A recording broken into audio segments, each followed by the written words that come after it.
Welcome to the Leadercast podcast, a weekly deep dive into the stories that transformed our guests into leaders worth following. I'm your host, Joe Boyd. Today on the Leadercast podcast, it's Tunde Oyeneyin. She's a friend of ours. She was a presenter at Leadercast Amplify. She's an author, Peloton instructor extraordinaire. You're going to learn a lot today, including how to kind of find your calling, what you're supposed to do with your life. She's going to talk about overcoming obstacles like body image. And ultimately, you're going to find out how we met at Target when I was buying dog food. You're not going to want to miss that. Hi, Tunde. Hey, how are you? I'm good. Thank you so much for being with us. This is very exciting.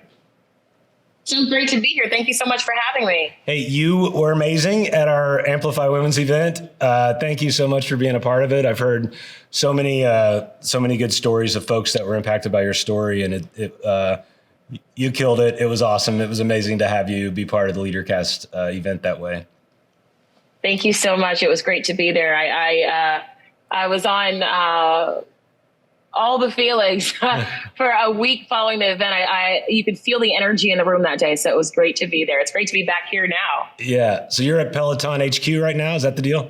I am at HQ. Yeah. I had a little bit of a power outage last night. And so I rushed here to the studio this morning to make this happen. So this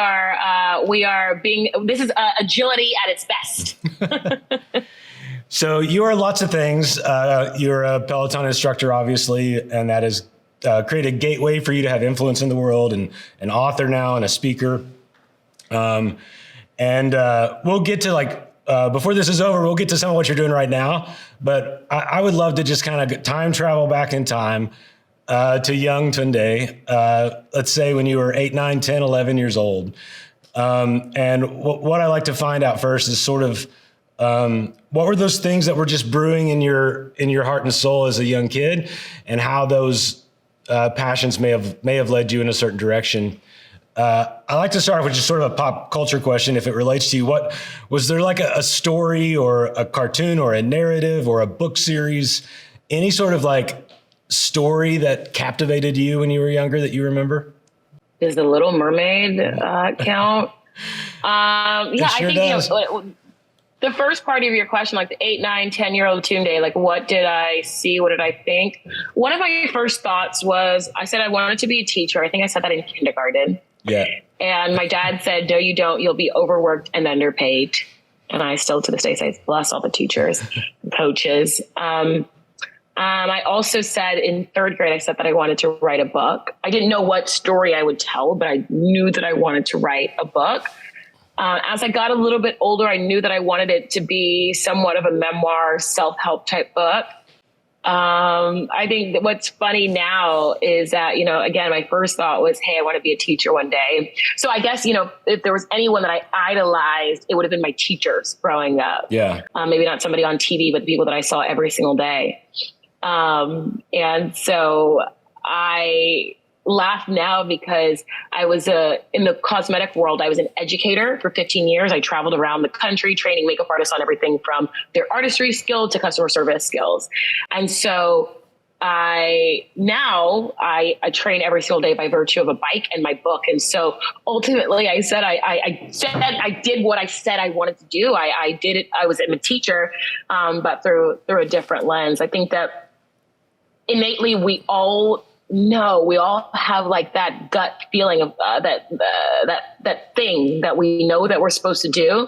And then the world steps in and the world tells us to be realistic. The people that we love the most, oftentimes in an attempt to protect us and do what's right for us, they shift us into a different narrative. I'm so grateful that I found my way back to my center. I'm so grateful that I found my way back to the course that I knew I was supposed to take. That's awesome. And that's been such a theme we just relaunched. And of the folks we've been talking to, it feels like as a kid, we all kind of had an inkling of what we wanted, but exactly what you said. Sometimes it's folks telling us it's not realistic, and sometimes maybe we just have early failures and give up on it, But it's almost like for those who pursue it, you end up receiving it, but in a totally different way than you would have ever expected. So like if little Tunde could see you now riding the bike and doing your thing, I would assume she'd be a little surprised that that's the way it panned out, probably, right? Oh, for sure. I had absolutely no idea that it would be by virtue of a bike. Young Tunde was also not confident, overweight, low self-esteem. And so the fitness world in general wouldn't have necessarily been something that I expected. Yeah. Especially not on this platform and on this stage. And so, yeah, I didn't know that part of it. I didn't know, but it was the desire to lead. It was the desire to motivate people. It was the desire to give people, or rather to provide outlet for people to step into a better version of themselves. That's what I was attracted to. I knew that I was so inspired by my teachers because my teachers made me feel better. My teachers gave me something. Yeah. That's what I was drawn to. I wanted to be able to do that. I didn't know what vessel I'd be doing it through. Well, before we jump forward a little bit, let's camp out on Little Mermaid for just a second, because you mentioned that was one of your favorite stories growing up, favorite movies.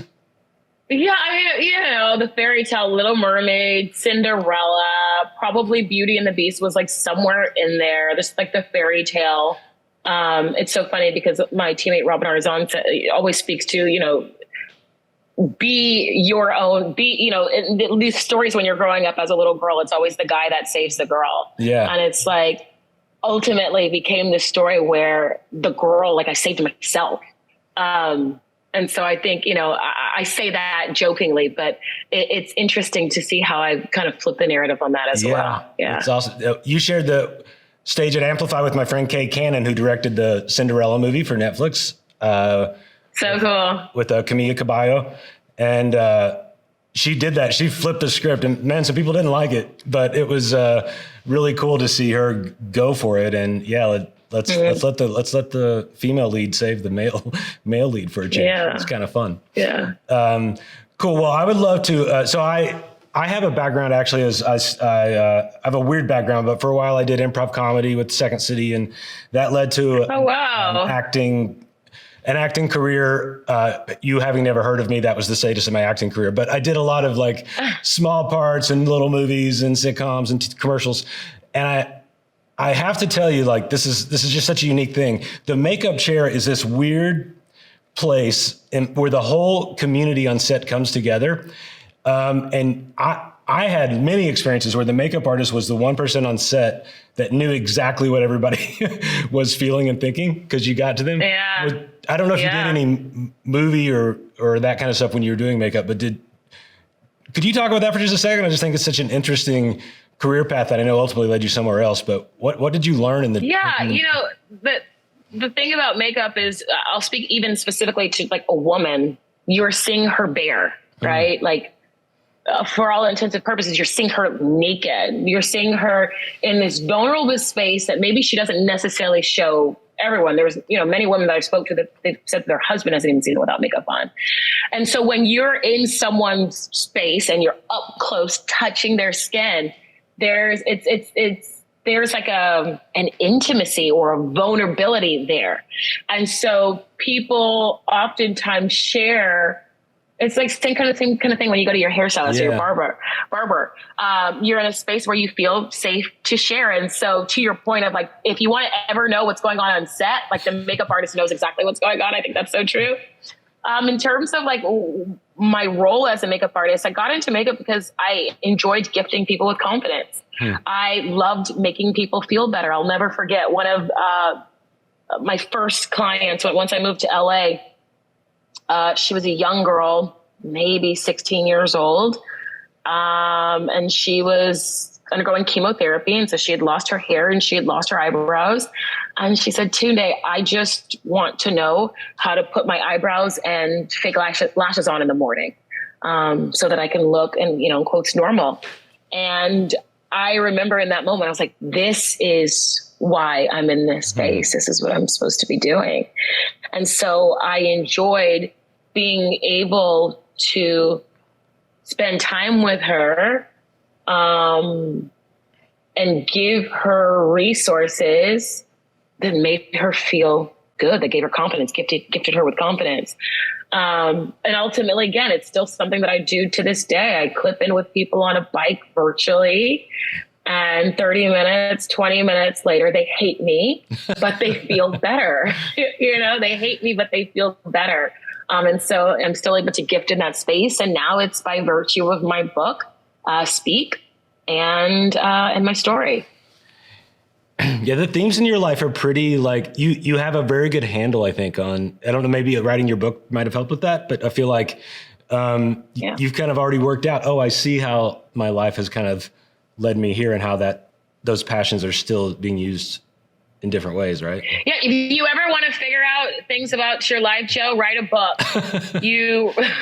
you write a book and you are forced to unpack. Can I say shit? I don't know if I can cuss on here. You can bleep that out. But you're forced to unpack all the stuff, like all the things that you compartmentalize or the things that you put away. And you said, okay, I felt that feeling. I'm done feeling that feeling. I don't want to feel that anymore. Let me put it in the door. Let me lock it. When you write a book, you have to go find the key, dig the key up, and then you unlock the door, and then everything just comes rolling out because you're forced to remember or think about things that you haven't thought about in so long. And then not only are you thinking about those things, you have to explore those things in a deep way. What was the temperature like that day? What was I wearing that day? When that person said that thing, how did it make me feel?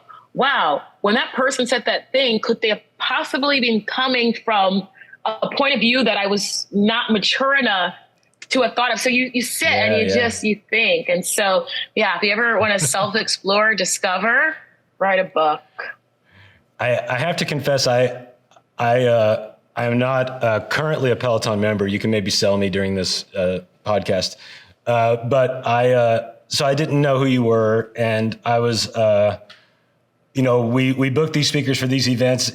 It's actually quite competitive. A ton of people want to speak at Leadercast, and agents are pitching me all the time. I promise you, I was getting dog food at Target, and I walked past the bookstore, the little book section at Target, and you had an end cap, and our theme was to find your voice, helping women. Wow. And I saw Speak, and I was like, all right, universe, I'll look at this for a second.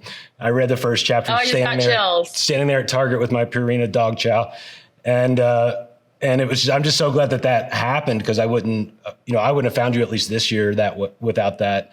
But so on a very technical side, kudos to whoever did your photo shoot and your cover and the title of your book. Thank you so much. It really reflects you, and it reflects your story. So, it's a weird opportunity I have to try to fill those roles out. And I'm so glad I needed dog food that day. It all worked out. Oh my God, it all worked out. I have chills as you were saying that. Thank you so much. And I mean, look, this is weird, but to even align it, my dog, Caesar, is an ambassador for Purina. Come on, and you're holding Purina in your hand. Nice. That was the side. Yeah, so good. That's awesome. Okay, so I do want to get into a little, so we talk about everything on this podcast in something that's close to my heart for years, which is like the hero's journey. And it's also the heroine's journey, right? That's when someone is in a normal world, and normal worlds may not feel normal to everyone, but to that person, that world felt normal. And someone comes along and invites them to an adventure, and they want to go, and they know they've always wanted it. They always wanted to be a teacher. They always wanted to write a book. They always wanted to encourage people, but there's always going to be a dragon that stands in the way. And we use that in kind of mythic language, but there's always going to be something that seems insurmountable to ever get to what they really want. And the hero usually gives, or the mentor gives the hero a sword or something to destroy that dragon with. That's in The Little Mermaid. It's in all the movies, but we won't get into the details. But I know a little bit from what you said on stage with us, but what do you feel like was the biggest sort of dragon that you had to overcome to get to where you are today? What did you have to slay? Myself. Yeah. Myself. I don't know if I'd say it was my limited way of thinking, imposter syndrome, me standing in my own way, my own doubt, my own fear, my own hesitation. I think that whenever we are able to push ourselves, the voices in our head, I think the voices in our head, they have so much power because they stay in our head. And so those thoughts just keep circling on repeat over and over. And every time that thought makes its way around again, it's strengthened and it gets stronger and it gets stronger and it gets stronger. It's not until we flush that thought out that we're able to actually move aside it or step away from it. And so for me, it was me telling myself I wasn't worthy. I think about even, I can tell you the story of, when I first I received this call to be a cycling instructor. So I mentioned that I was a makeup artist for 15 years. I was traveling around the world doing makeup. It was my dream job. I drove my dream car and I lived in my dream neighborhood. On paper, my job was great. On paper, my life was great. And I hated it. I hated it. I hated my job. I hated where I was at in my life. And I always say that I had the audacity to admit that to myself. And I say I had the audacity because here I was, everything I asked for was there. It was all there. And here I was saying, I don't like this. I don't want this. I felt ungrateful. I mean, how many times are we in a job and we find ourselves in this job that we are not happy in? We find ourselves in this job that doesn't serve us. I had this moment where I stopped and said, do I actually want to be here? Or do I actually want this job? Or do I just like winning? Do I just like that I have this job? And I have this title and I have these things? And I didn't like the job and I didn't care about the title anymore. I didn't want that anymore either. Yeah. And so I was in this space of uncertainty. I didn't know what I was supposed to do next with my life. So I go to New York. I live in LA at the time. I go to New York for a makeup gig. And I go to the gym in the hotel, and the hotel gym was like terrible. There's like a hula hoop and a broken treadmill. No workout's going to be had there. Nothing of service. So I say, you know what? Kelly Ripa's been talking about cycling classes. I've never actually tried it, but she makes it seem like a nightclub. Let me go. And I'm in New York and they have this studio there. I'll try it. $40 later, I'm judging myself. Water bottle, towel, shoes, $40 for a 45-minute workout. Are you kidding me? Who does this? Once I got past the initial state of shock, I'm sitting on the bike. 3 minutes into the class, I'm in a state of euphoria. I leave the class 45 minutes later. I'm walking back to my hotel. My hotel turns into a skip. My skip turns into a hop. And I'm laughing and crying in one breath. And I'm laughing and crying in one breath because within a matter of 5 seconds, it's like this wave of blue energy moves through my body. It started in my fingertips. It moved its way down to my toes. And it's like this blue light flashes over my body. And within a matter of 5 seconds, I know that I'm going to be cycling for the rest of my life. This is after my first class. I know that I'm going to be cycling for the rest of my life. I know that I'm going to be teaching. And without even knowing what Peloton was, I never heard the thing. I knew that I was going to be on the world's biggest platform. And I was going to be able to impact the lives of tens of thousands of people by virtue of a bike. I was certain. It was so clear. And so I laughed and I cried because I knew that what I saw was real and it was right and it was clear. I was positive. And so I say this whole, I was in my own way because this moment happens, this divine download where I'm certain about something happens. And then I know that feeling to be real. I get back to LA and 5 or 8 months pass. I told 2 of my friends about this experience that I had. They said, Tunde, this sounds great. Go get your certification, become a cycling instructor. I think 5 months, my friend Max had been like, Tunde, are you going to go get your certification? Tunde, are you going to go get your certification? Finally, 5 months later, I go get my certification. My certification sits, I get the certification. It sits on a dresser for 8 months collecting dust. Because that time I was telling myself, even though I'd had this divine download, I'd seen something so clearly, I told myself, you don't move like, walk like, talk like an instructor. You're not good enough. You're not fit enough. You have no experience. You have no competency in this. You're a makeup artist. This is what you do. It wasn't until I stopped believing that lie. You don't sound like, look like, nobody motivated by you. It wasn't until I stopped believing that lie that I auditioned at a mom and pop shop. And that experience would change my life. That experience changed my life. That's a powerful story, Tunde. Thank you so much for sharing it. And it has to resonate as true to so many people. There's there's part of every great story where we get a call to adventure to who we're really meant to be. And we always deny the call.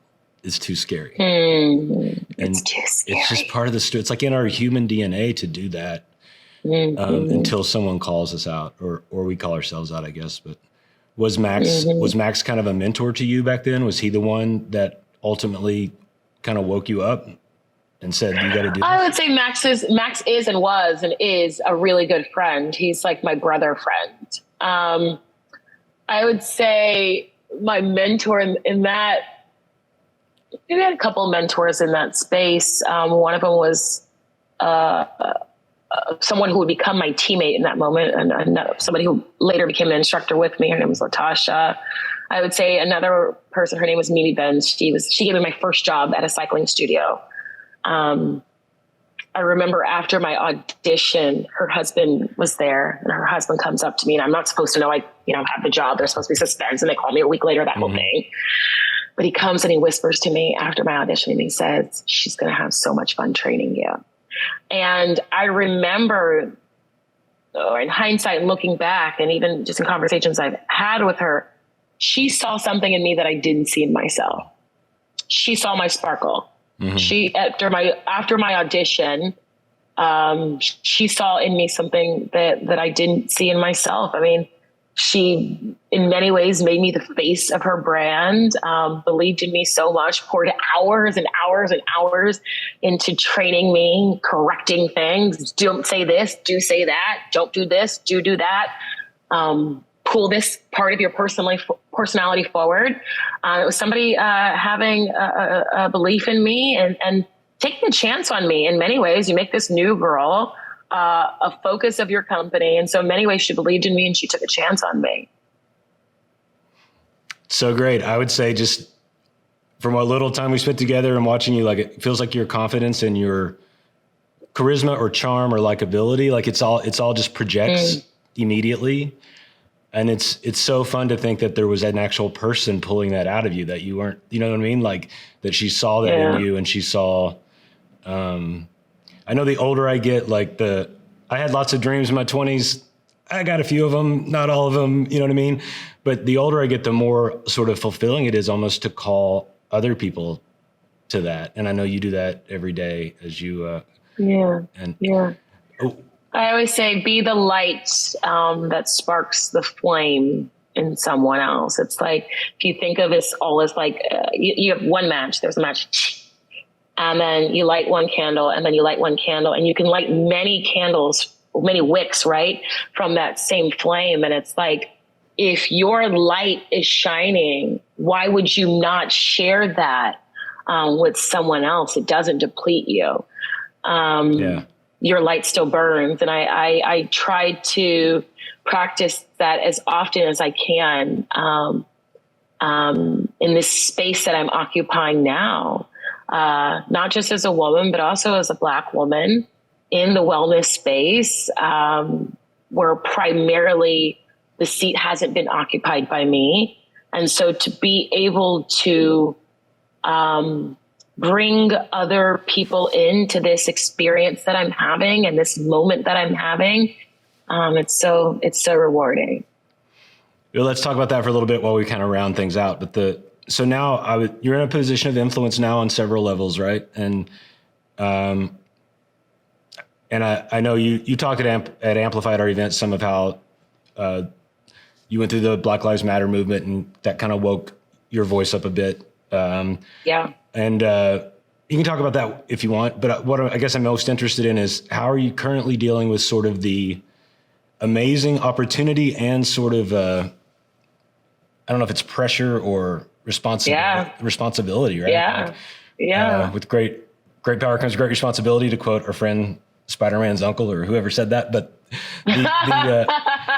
so now, 10 years ago, you didn't wake up in the morning and tens of thousands of people cared about what you thought. So how does that feel day to day? How are you doing that?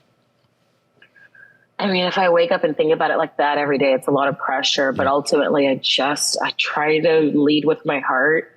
I try to make decisions from my gut. And I tell myself that if what I'm doing or saying If it's on the back of love, then it can't be wrong. When I'm trying to make a decision, trying to decide what's the better play here, if you will, I played the love card.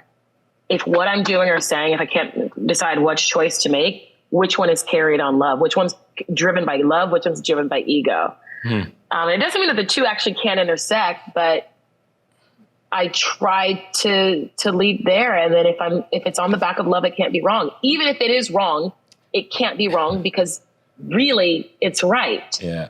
And so I live that way. Yeah. I try to just give myself grace. I'm a real being and a human person. You speak up about one thing, and then if you don't speak up about the next thing, then everybody's like, why aren't you saying anything about this thing? And it's like, because I'm a human being person. And sometimes not speaking up about what you're not equipped to talk about is power in its own. I think oftentimes because people have a microphone, they use it and they say things, and in saying things, they're misinformed or they don't have the right information. And then they're then sharing misinformation. And so sometimes as a leader, I think your job is to sit back and listen and observe and be the one to ask questions. And so, yeah, so to finally answer your questions, I try to allow myself grace to know that I'm a human being. And to what you kind of just alluded to, Peloton, I led this ride that was called the Speak Up Ride. 22,000 people took that class live when it happened. I think almost 500,000 people have taken it now. It was right after the murder of George Floyd. If you remember where we were, the space you were in, this country was in, hopeful and hopeless. We were hopeful and hopeless in the same breath. And I let this ride. I had no idea what it was going to be or what it was going to turn into or how people would receive it. I just knew that what I was saying was carried on the back of love. So even if I said the wrong thing, it could be wrong because ultimately it was right. I had so many people reach out to me after that ride, specifically white men who said, Tunde, I did not take that class. My wife made me watch that class though. And I found the term Black Lives Matter offensive, incredibly offensive. And now I get it. I see you. Black Lives Matter. I had white women who posted on their pages, many white women who DM'd me, but I think what was even louder was people who posted on their page for the public to see. And they said, Tunde, I've never taken your class before. I've taken over 200 classes. I scroll past your face every single day. I've never stopped to take a class with you because we look different. And because we look different, I didn't think we'd have anything in common. And I complimented those women because I know the vulnerability it takes to say that publicly because people can then comment, right? Come after you, if you will. I said that in quotes. So I complimented and I applauded those women. And I also said, if you wouldn't invest 20 minutes in me in a cycling class, simply because we look different and then you thought we might not have anything in common. If you are in the position of hiring a company, would you hire somebody that looked like me? Would you give them an opportunity knowing that they might be there for 2 years or say 20 years? And so I asked them to recognize that type of bias because it's real and it exists. Yeah. And until you have that conversation with yourself, we stay in the cycle. The cycle doesn't change. I think that perhaps we were all chosen to be in this moment collectively together, like this world. We just went through some of the most historic 2.5 years ever. And we're still feeling the aftershock of it. And we went through it together. Yeah. What if we all went through it together intentionally to be the makers of great change together? That's really powerful stuff. It just is. Thank you so much for sharing it with our folks. And Hopeful and Hopeless I definitely felt that way George Floyd time. And on a even broader, I guess I feel that way a lot now overall, It's talking to, on the hopeless days when I get to talk to folks like you, the hopeful meter starts to go up and take over the hopelessness. So And such a thing. Hey, we conclude with just a couple real quick questions, and then I'll let you tell folks how they can get in touch with you if they want to. So I make them up as we go based on what we talked about, but a serious question, a serious one and a fun one. So we start with the serious one. What's your advice around, what's the first thing you would have someone do if they're struggling with their body image? Write it down. Write it down? Write it down. Yeah, write it down, journal, hear your voice. I think that sometimes it's so powerful to, even a week later, look back at the space that you were in, because you won't be in that space forever. Your words have so much power. And sometimes it's good to just look back at the space. Also, writing it down. For me, writing is meditation. And so as I'm writing, I'm sometimes forming a plan. And so just getting it out, speaking it out, I think is the first step. Like, get it out of you, get it out, get the feeling out. That's awesome. That's perfect. There's a book by Julia Cameron called The Artist's Way. It's like 30 years old. And it's exactly based on that kind of how journaling gets it out. So then you can deal with it. And perfect answer. Okay. Now the silly one.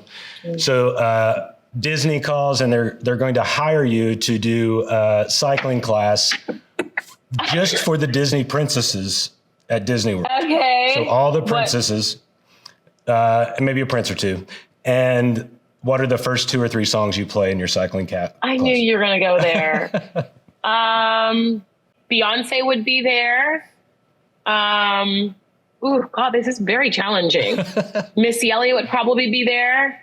I love the Red Hot Chili Peppers. I love Rufus Du Sol. This question is too challenging. Ask me the serious one. Those are easier. I don't know. I love music, and my taste in music is wildly eclectic. And so I will literally play Drake, and then I'll play Red Hot Chili Peppers, and then I'll play Eminem. Like, it's everywhere. I cannot answer this question, Joe. Okay. As a Gen Xer, I can applaud the Red Hot Chili Peppers. That's great. There you go. There you go. Okay. How can people get in touch with you, get your book? What's the best way to get to you, get to know you? Yeah. So my book, Speak, Find Your Voice, Trust Your Gut, Get From Where You Are to Where You Want to Be, is available wherever you buy books, as well as the audiobook is available as well. And then you can find me. I'm mostly, like, I don't know if I'm a terrible millennial. I'm mostly on Instagram. You can find me at Tune Tunde. Awesome. I know you got to go do a class, so off you go. Thank you so much. This was awesome. We'll talk to you again soon. Thank you so much. Thanks for having me, Joe. Okay, Great to chat with everybody. Thank you. Bye.